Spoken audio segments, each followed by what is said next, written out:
My name is Caitlin.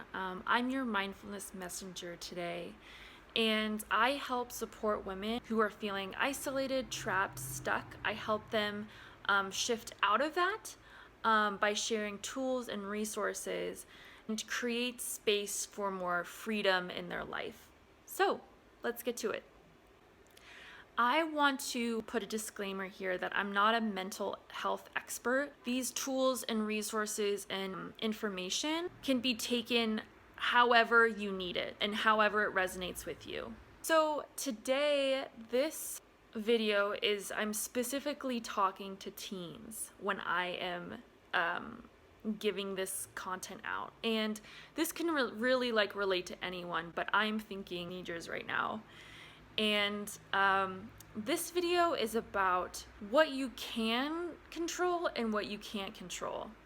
I know that you're still living with your parents, you want to be as independent as you can, but you do have restrictions of you're living with your parents or your guardians or your family, living in a space where you're not 100% you, like living your own life.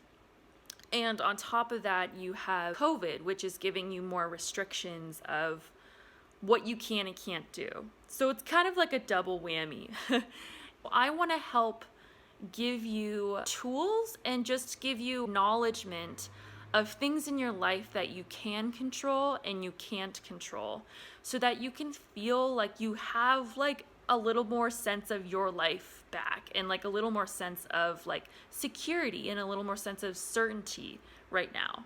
So I want to go over the things that you can't control.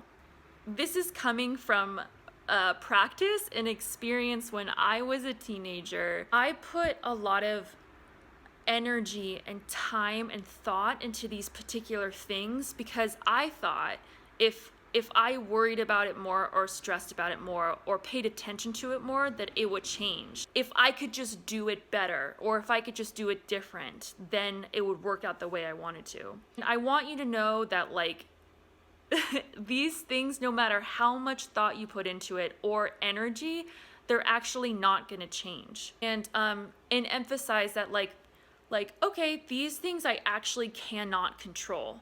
So instead of fighting to control them, I'm going to understand that I can't and let it go and put all that amazing energy you have and intent and thought into something else. I want to save you some time and possibly hurt and disappointment by sharing these couple things with you. First thing you can't control is what your parents think or believe.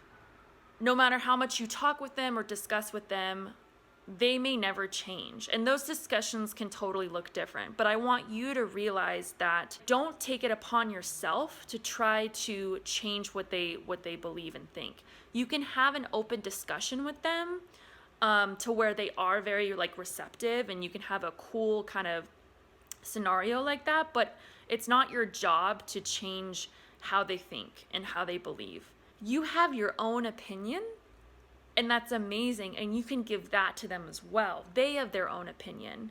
It's the same sort of gift. Second thing that you don't have control over is what your friends do and how your friends react. People besides your family, people that you gravitate towards, that you talk with virtually or text.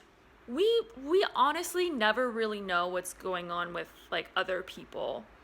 Sometimes we get the illusion of that we know someone's life, especially in school. These people in our lives have great meaning towards us.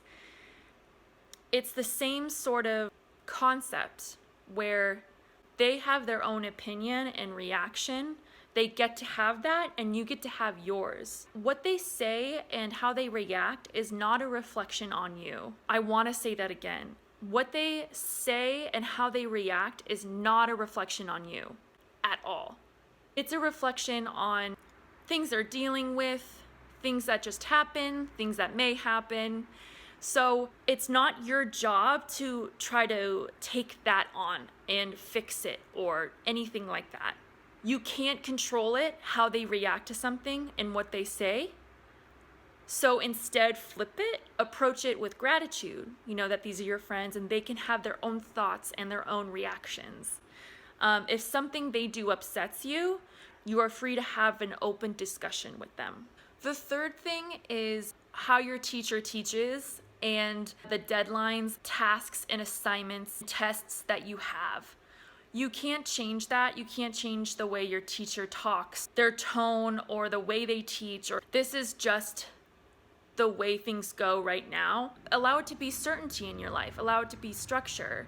If you feel a certain way towards like your teachers, or you really don't understand something, talk with them. Their job is to support you, and their job is to teach you and allow you to understand. Take advantage of that. And the last thing you can't control is the world, what they're doing and what they're saying. It's an interesting time right now with the world.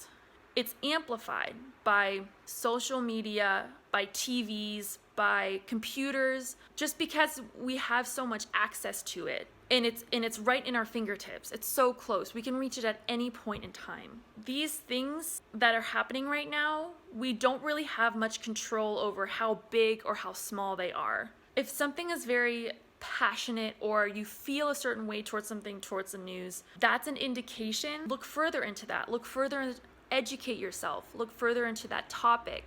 Learn more about it. What can you do yourself to create change or to help out? And using that passion or like frustration or just like, ugh, and using that to learn more about it. Now let's talk about the things you can control. The best part, the most fun part. One thing you can control is your attitude. This is your attitude towards your parents, towards your school, towards the other activities that you do that give you joy, or any clubs you're a part of, anything like extracurricular. Your attitude towards chores, your attitudes towards assignments and tests, society, and also like conditioning. We've learned that everything around us tells us how to feel. Whatever is happening outside of us, the events and things that are happening around us, it actually dictates how we feel. That's simply not the case. And I understand your situation because you're living with your parents or your guardians or your caregivers. Plus with COVID, it's a little bit different. I consider that in your situation. I want to emphasize that these particular things you can control. One of them is just acknowledging what comes up for you when certain deadlines happen or when certain homework assignments happen, tests. Like just acknowledge like how you feel, what comes up for you, and honestly like give yourself some slack. And this is another thing that you can control. You're doing the best you possibly can right now with the resources, with the time, with your energy, with your knowledge, and remind yourself of that. If you need to put it on a post-it, or if you need to like put it as an alarm clock on your phone, or like something that you can like read every day, do it. And another way is gratitude. And you may have heard this before, and sometimes it gets kind of like we're almost like desensitized to it, like of like what this means everywhere. But let me tell you, it's worth it to kind of look at. Gratitude is one of the tools where you can shift out of your feeling and shift out of your state almost immediately. And that's what's so amazing about gratitude.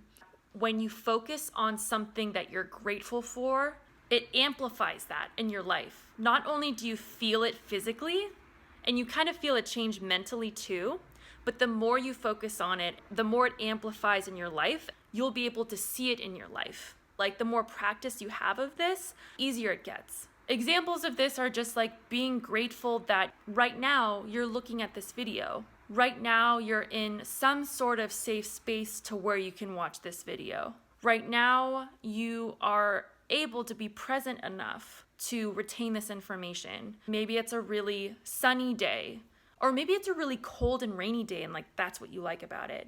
These are some examples of like being grateful that really helps you stay grounded and stay centered and amplify that really good feeling. And the last thing you can control is creative expression. What I mean by this is like, you don't have to be like an artist or like a dancer or anything like that. That's not what I mean by creative expression. What I mean is anything outside of school or work, duty related, that gives you joy. Really, you enjoy spending your time doing. It's the expression of this, saying out loud, acknowledging that this is something you really like doing.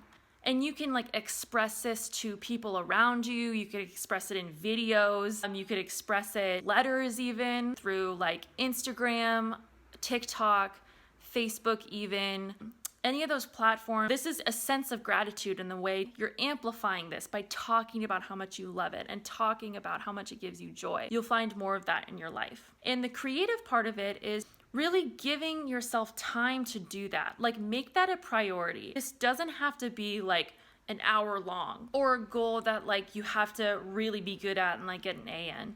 This is something that genuinely, like, the most important thing to you is that it feels good. And allow yourself to make time for that. You make space for that. And this could be like, no joke, like this could be like 5 minutes or 10 minutes. The emphasis here is to just have a space in your day to where you're concentrating on something you love or you really like or you enjoy doing. And that's it. These are some things that you can't control and some things that you can control. And I hope that these helps provide a little bit more grounding and a little bit more support and love during your time. So thank you so much for watching and have a good day.